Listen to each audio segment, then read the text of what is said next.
avant de présenter de commencer les différents débats, je vais vous présenter un de nos partenaires, on va dire, qui s'appelle AXA Protection Familiale Intégrale. Et donc je vais laisser à AXA se présenter et de dire en fait l'objet de votre présence aujourd'hui ici. Et puis je vous souhaite aussi la bienvenue. Merci Caroline. Merci. Alors bonjour à tous, je suis Chimène Chili, donc je fais partie de la communauté Chimène comme vous, et je travaille chez AXA depuis quelques moments, et pour moi c'était très important que je sensibilise et que j'accompagne la communauté sur toutes les problématiques de protection familiale, parce que par notre culture, la famille c'est quand même très important. Et pour moi, c'était un sujet suffisamment important qui me paraissait important de pouvoir échanger avec vous et de voir dans quelle mesure on peut accompagner toute la famille pour se protéger et faire ce qu'il faut pour ne pas avoir de difficultés en cas d'accident, en cas de... Enfin bon, on va rentrer dans le détail après concernant la définition, si je puis dire, de ce que c'est que la protection familiale. On va... Et ben, elle ne peut même pas demander à être indemnisée puisqu'elle ne le savait pas. Donc peut-être déjà, certains d'entre vous en outre, parce que nous c'est ce qu'on constate dans nos chiffres, qu'il y a 75% des Français qui ont finalement une assurance auto, habitation, et en plus cette assurance qu'on appelle accident de la vie. Par exemple, si déjà certains d'entre vous sont assurés à la Maïf, vous en avez une obligatoirement, parce qu'ils vous la mettent automatiquement, jusqu'à ce que vous la résiliez. Donc vous voyez, déjà, c'est déjà on voit que peut-être parmi vous, certaines personnes en ont. Vous voyez. Ensuite, la protection familiale, c'est simple, il y a pas... pour nous, c'est un contrat qu'on appelle annexe, parce que ça ne fait pas partie de notre corps de métier. À la base, on travaille essentiellement sur des problématiques de retraite, d'optimisation fiscale, comment payer moins d'impôts, concrètement. On travaille sur la transmission du patrimoine, c'est-à-dire comment faire pour que le patrimoine soit transmis en totalité à nos enfants. On travaille sur ces problématiques-là. Et en plus, il y a cette solution protection familiale. Et là, aujourd'hui, Chimène, elle nous a sollicité sur un format qui est assez original, de venir en association, parce que ce n'est pas du tout le format dans lequel nous, AXA France, d'habitude, on a l'habitude d'aller. Et je trouve que cette initiative, elle est bien parce que, à part ce qu'elle va vous présenter aujourd'hui, il est très rare d'avoir connaissance de notre réseau et de la manière dont on travaille. Donc c'est intéressant d'échanger avec Chimène sur la manière dont elle travaille, ce qu'elle fait avec ses clients. Et là aujourd'hui, elle a voulu vous voir sur un sujet qui est la protection familiale parce qu'elle en a trouvé l'intérêt, puisque la plupart d'entre vous sont membres d'une famille où avait une femme et des enfants. Et je trouve que c'est totalement pertinent. La protection familiale, c'est simple, très simple. Ça s'explique en 3 minutes. C'est se protéger contre tous les accidents de la vie. Date du sinistre 15 avril 2013. L'assuré se blesse au pied en utilisant une fourche. Blessure grave du 4e orteil au pied droit. Amputation d'une jambe. Indemnisation de la victime, 564 000 €. Donc en fait, c'est une indemnisation de tes enfants le temps qu'elle est hospitalisée, qui serait lui aussi l'aider à faire le ménage. Ça, c'est ce qu'on appelle les services d'assistance. Donc en fait, c'est agir quand on a un préjudice. Voilà en gros ce que c'est que la protection familiale. On peut vous donner énormément de détails comme ça.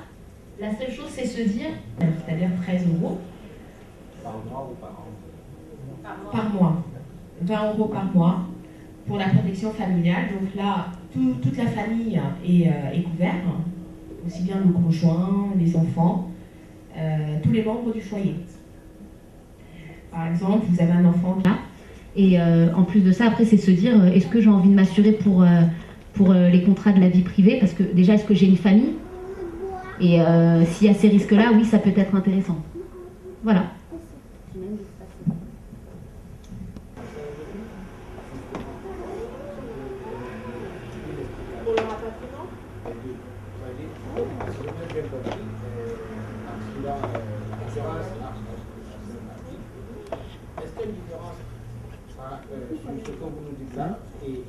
De votre contrat vous allez avoir, je ne sais pas, un capital ou une rente en fonction du type de contrat que vous allez souscrire.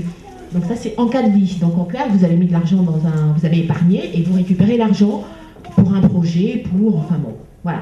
Donc ça, c'est en cas de vie. Maintenant, en cas de décès, l'argent que vous avez épargné, vous allez en fait, c'est vos proches, un bénéficiaire que vous avez désigné, qui va reprendre cette épargne. Enfin, vous faites partie de ma communauté. C'est aussi pour ça que je tenais à vous sensibiliser sur ces sujets-là, parce que effectivement, enfin moi je suis transparente. Voilà. Donc s'il y a quelque chose qui est bien, bah, je vous dirai voilà c'est bien. Si c'est pas bien, je vous dirai bon sur tel ou tel point. Je ne vous conseille pas de contrat d'assurance vie et voilà, parfois les gens ils se disent contrat d'assurance vie c'est quand on meurt. Non, on associe le contrat d'assurance vie, c'est pas que pour c'est pas que lorsqu'on est mort quoi. En fait, un contrat d'assurance vie, c'est comme un vote livret A. Vous voyez votre livret A. Vous avez votre livret A, sauf que le livret A, il y a un plafond. On peut mettre jusqu'à 22 900 €, on ne peut pas mettre plus. Là, une assurance vie, déjà, c'est délimité. C'est-à-dire un plan épargne logement, un livret A. Alors qu'une assurance vie, le notaire, il ne le prend pas en compte.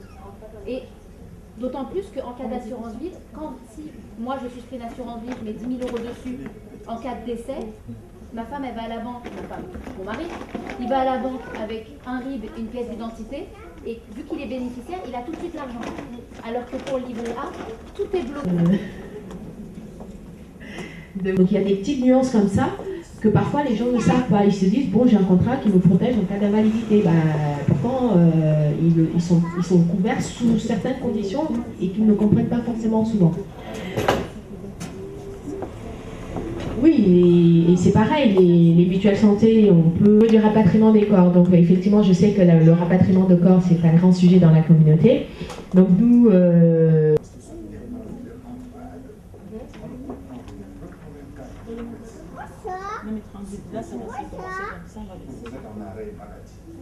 Oui.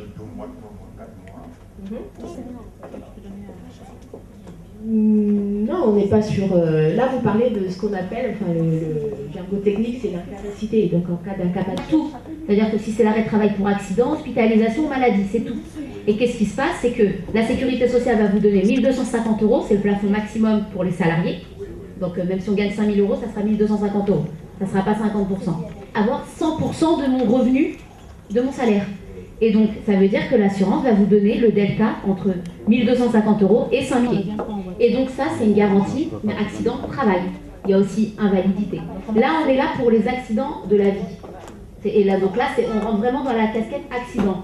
Demain, il y a quelqu'un qui me rentre dedans en voiture, j'ai les jambes dans le plâtre, je ne peux pas aller travailler, je ne peux pas aller chercher ma fille à l'école, je suis hospitalisée. Et ben, j'ai une personne qui vient à la maison, j'ai un taxi qui va chercher ma fille pour la déposer à l'école. Et en même temps, moi, je peux avoir un capital si il y a un préjudice, c'est-à-dire si après derrière, je ne peux pas...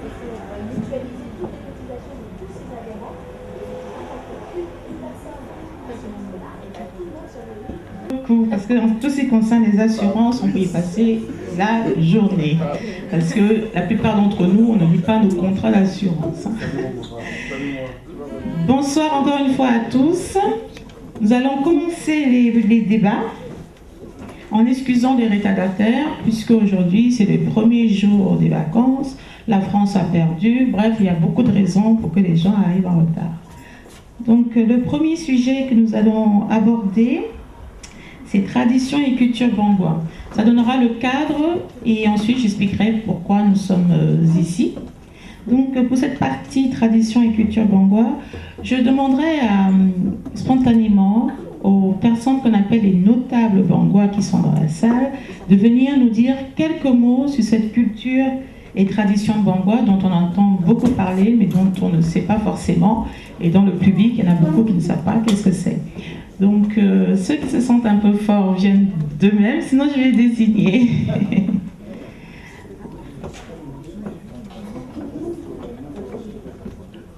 Alors donc pour la culture, c'est pour nous dire qu'est-ce qu'on entend par culture bangwa, parce que est-ce qu'elle existe ou c'est juste encore qu'on appelle ça une utopie.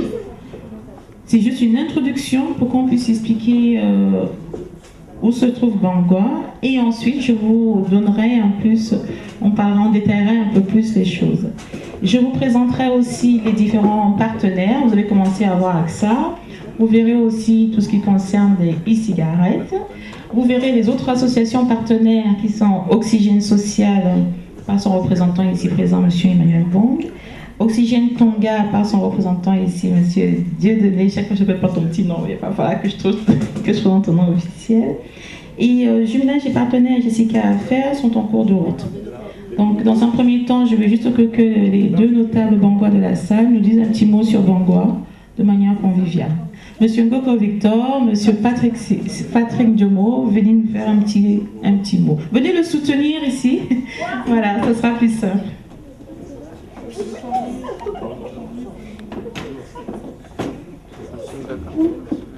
Moi, c'est Patrick Diomo, Bangwa comme Caroline. Et je vais commencer par remercier tous ces partenaires qui ont bien voulu se libérer de leurs préoccupations habituelles pour répondre présent et apporter une contribution et un encouragement à Caroline dans le cadre de son projet. Nous sommes pris par le temps et je ne serai pas assez long. Et je vais juste vous présenter Bangwa. Et on ne pourra pas parler de Bangwa sans parler de l'ouest du Cameroun. On ne pourra pas parler de l'ouest du Cameroun sans parler du Cameroun en lui-même. Donc le Cameroun, c'est un pays de l'Afrique, et plus précisément de l'Afrique centrale. Le Cameroun s'étend sur une superficie de 475 mètres carrés et regroupe environ kilomètres carrés et regroupe environ 20 millions d'habitants. Donc le Cameroun est divisé en régions et les régions divisées en départements, les départements divisés en arrondissements, les arrondissements divisés en districts. Bon, pour le cas de Bangwa, le Cameroun comprend 10 régions et Bangwa est situé dans la région de l'ouest du Cameroun et plus précisément dans le département du Ndé. Donc la région de l'ouest, comme je le disais tout à l'heure, comprend, tel que tracé par l'administration, des départements et des arrondissements. Alors, Bangwa appartient au département du Ndé. Et le département du Ndé fait partie donc de la région de l'ouest. Une région essentiellement peuplée des Bamileke, du Cameroun qu'on entend le plus souvent. Donc Bangwa, faisant partie du département du Ndé, fait partie des 13 villages que compte le département du Ndé. Et notre village Bangwa est le deuxième village après Banganté en termes de popularité. Donc nous avons Banganté qui est le chef-lieu du département et qui est un peu plus peuplé que Bangwa. Et je vais juste retenir qu'après Banganté, c'est Bangwa en termes de population et je crois que nous regroupons à peu près 20 000 habitants à Bangwa. Et le village de Bangwa s'étend sur une superficie à peu près 47 mètres carrés, kilomètres carrés sur la supervision de Sa Majesté Djambo Annie Julio, qui est présentement en France et qui doit rencontrer la communauté Bangwa demain.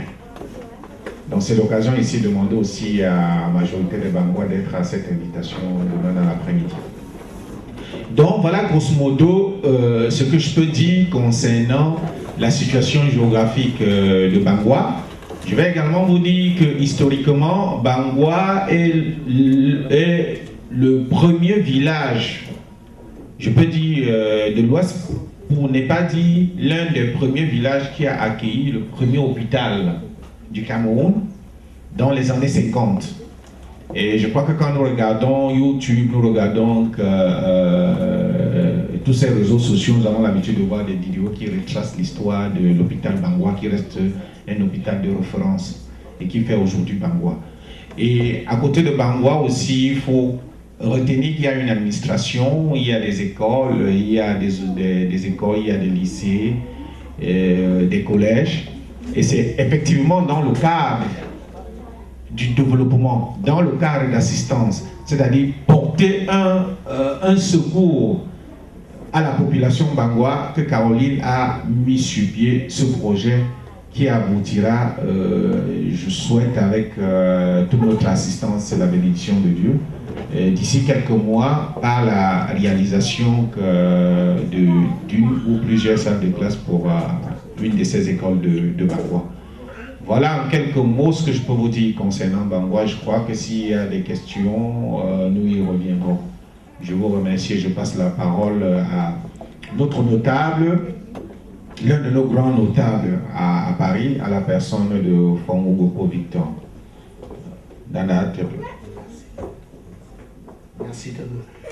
Merci d'être là déjà et merci aussi de m'écouter parce que franchement j'ai pas l'habitude, je suis pas un grand orateur. C'est un grand honneur pour moi déjà de parler comme ça, de vous parler et surtout de ce village que nous adorons, que nous aimons beaucoup. Et je remercie Mefopong parce qu'elle est une femme notable chez nous.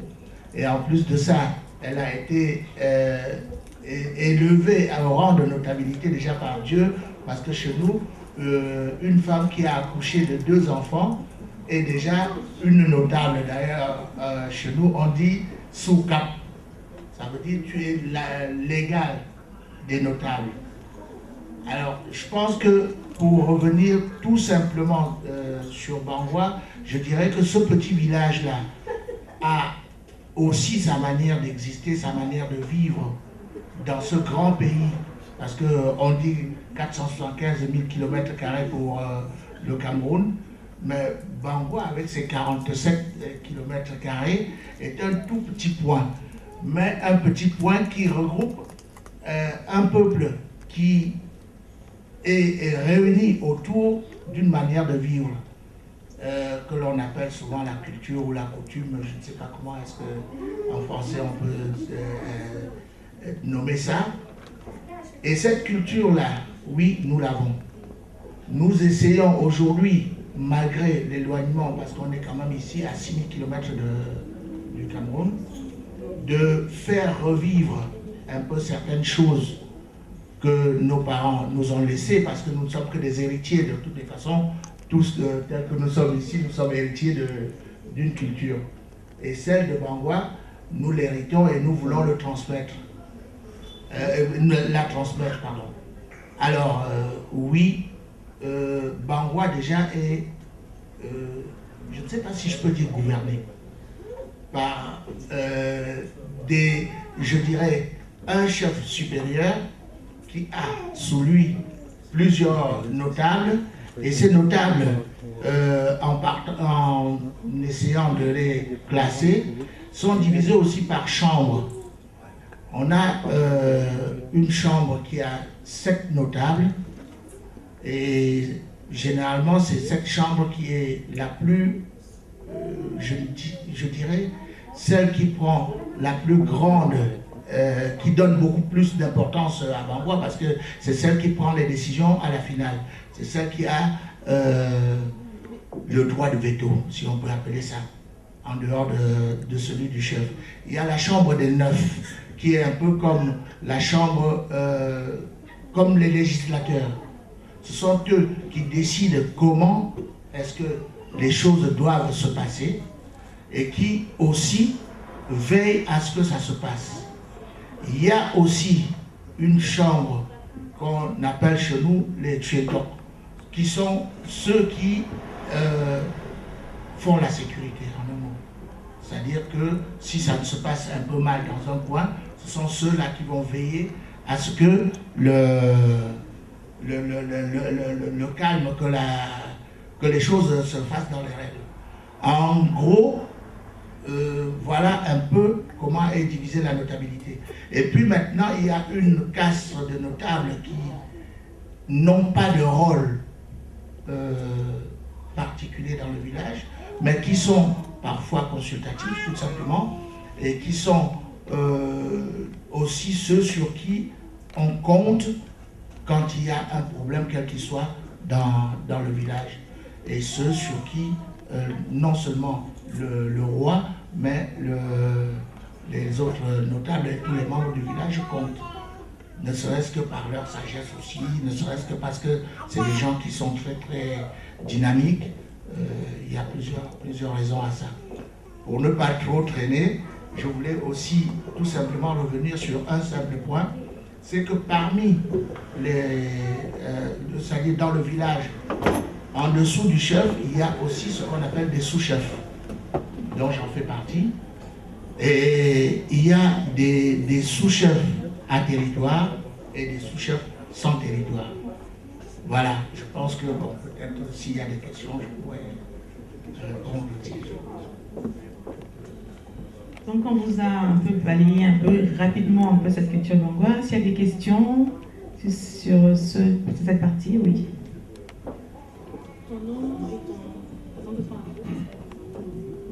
Bonjour à tous. Je suis Yoko, c'est mon nom, Joko.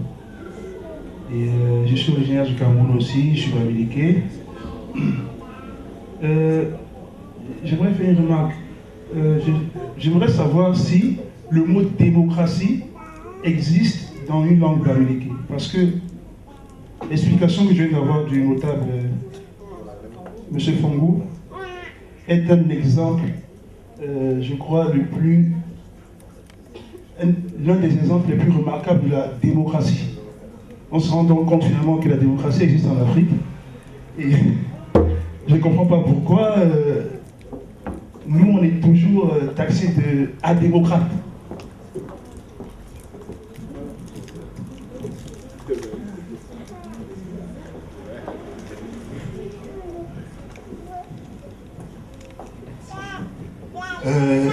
Je ne vais pas aller trop dans le détail parce que vous avez compris la manière dont on est déjà organisé montre que tout simplement la démocratie est de chez nous. Parce que nos parents vivaient comme ça avant l'arrivée entre guillemets des Blancs. Et il n'y avait rien. De toutes les façons, tout ce qui se passait dans le village, on disait c'est le roi qui l'a décidé. Mais il n'y avait rien que le roi décidait sans avis des notables. Donc si on ne peut pas appeler ça démocratie, moi je ne sais pas ce que c'est. Une question, oui, il y a... Que ce soit au niveau des rites, des problèmes, avant de voir le chef, il y avait des hiérarchies qu'il fallait respecter. Tout commençait par le chef du quartier. Quand toi tu avais un problème, tu allais voir ton chef du quartier, c'est lui qui commençait d'abord à résoudre ce problème. S'il n'arrive pas à son niveau, ça descend un peu en bas. Bon, je ne sais pas, lui peut lui expliquer. Je ne sais pas s'il fallait d'abord voir les 9. Si les 9 n'arrivaient pas, on va voir les 7.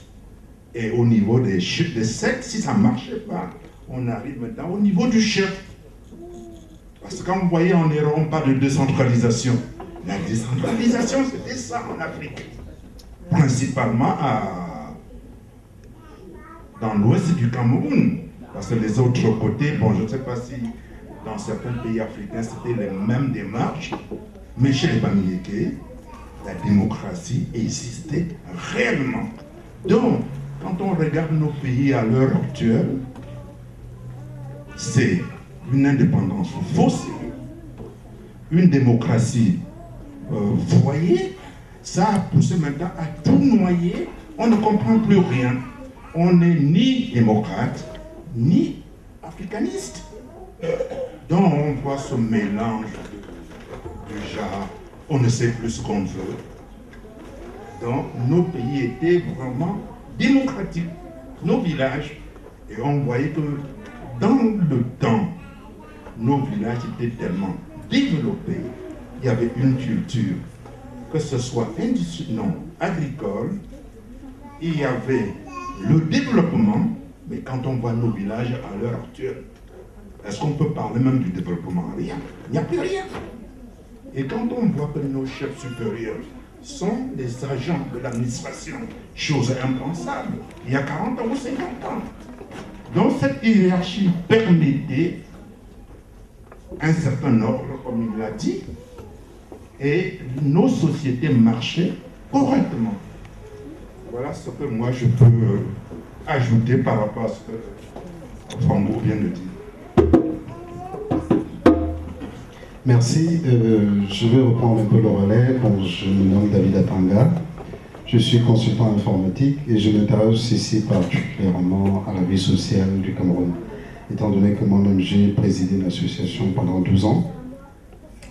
Et j'ai été invité par Caroline parce que nous sommes des professionnels, nous travaillons dans une même structure et je la remercie. Je vous ai écouté en fait. Le modèle social bamileke, je ne le connais pas. Bien que, bon, dans ma vie personnelle, j'ai eu à côtoyer les bamileke sous différentes formes. Ce que je voulais un peu redire à mon jeune collègue, enfin mon jeune compatriote à côté, c'est que est-ce qu'on peut parler de démocratie dès lors qu'on parle de chef? Sur quelle base le chef est élu? C'est pas pour autant que je remets en cause le système. Pour moi, le modèle qui pourrait s'apparenter à un modèle africain, c'est le modèle japonais. En gros, même le modèle asiatique, parce qu'on voit que c'est développer toute la structure sociale qu'on connaît. Revenons au bamileke, parce que moi, je ne vous dis pas, j'ai une certaine admiration pour le peuple bamileke par le modèle social qu'ils offrent, parce qu'on voit les effets. Vous parlez des villages aujourd'hui,